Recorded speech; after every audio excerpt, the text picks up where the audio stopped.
नमस्कार मंडळी, ओम साईराम. आपल्याला तर माहितीच असेल की 17 मेपासून अधिक मास सुरू झालेला आहे आणि या अधिक महिन्यामध्ये आपण ही 2 स्तोत्र ऐकली तर आपल्याला या स्तोत्रामुळे अधिक फळ मिळते असं सांगितले जाते.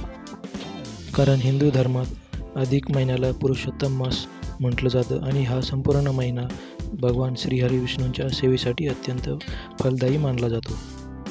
या पवित्र महिन्यामध्ये नामस्मरण, दान आणि स्तोत्रपठणाला हजारपटींनी अधिक फळ मिळत असते.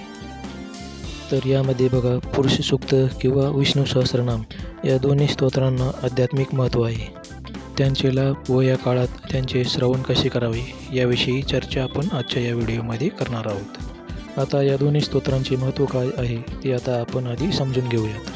हे स्तोत्र केवळ वैदिक मंत्रसमूह नाही, तर जेव्हा तुम्ही पुरुष सूक्त ऐकता तेव्हा त्यातील उच्चारांमुळे घरात व शरीरात तीव्र सकारात्मक कंपन निर्माण होतात. यानंतर यामध्ये दुसरं स्तोत्र म्हणजे विष्णू सहस्रनाम. महाभारताच्या अनुशासन पर्वात पितामह भीष्मांनी युधिष्ठिराला विष्णूंच्या 1000 नावांचा विष्णू सहस्रनाम महिमा सांगितला. तर अधिक मासात रोज विष्णू सहस्रनाम ऐकल्याने घरात दरिद्रता राहत नाही आणि माता लक्ष्मीची अखंड कृपा आपल्या घरावर राहते.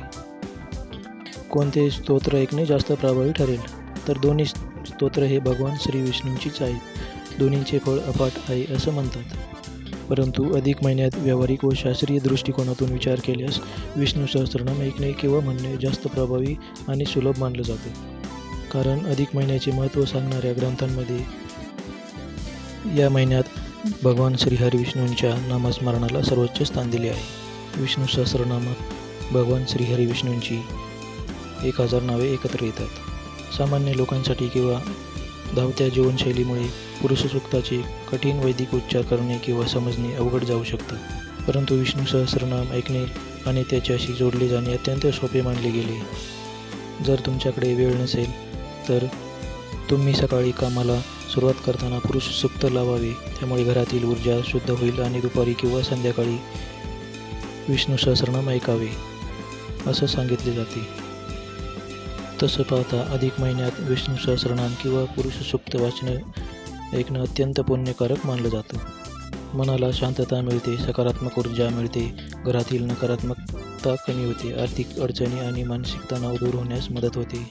आता हे कसं ऐकावे आपण बघितले. या व्यतिरिक्त आपण सकाळी स्नान करून पूजेच्या ठिकाणी बसावं. देवासमोर तुपाचा दिवा लावावा. शक्य असल्यास पिवळे किंवा स्वच्छ कपडे परिधान करावे. शांत मनाने श्रद्धेने पठण करावे. स्वतः वाचता येत नसेल तर भक्तिभावाने ऐकावे आणि पुण्य मिळवावे. अधिक महिन्यात आपण हे रोज वाचू शकता, ऐकू शकता. व्हिडिओ शेवटपर्यंत पाहिल्याबद्दल धन्यवाद. चॅनलवर नवीन असाल तर कृपया सबस्क्राईब करायला विसरू नका. भेटूया पुढील एका महत्त्वपूर्ण व्हिडिओमध्ये. तोपर्यंत ओम साईराम. धन्यवाद.